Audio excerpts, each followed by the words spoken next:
বিপদ আসলেই প্রথমে বিশ্বনবী সাল্লাল্লাহু আলাইহি ওয়াসাল্লাম একটা দোয়া পড়তেন। তিনি পড়তেন ইন্না লিল্লাহি ওয়া ইন্না ইলাইহি রাজিউন। তাহলে বিপদ এলেই আমরা এখন থেকে ইন্না লিল্লাহ পড়ব, নাকি হায় হুতাশ করবেন?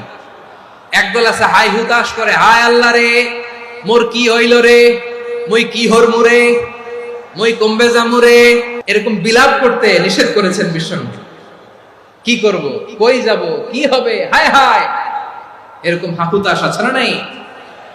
বিশ্বাসীরা হাহুতাশ করে না, তারা ইন্না লিল্লাহ পড়ে।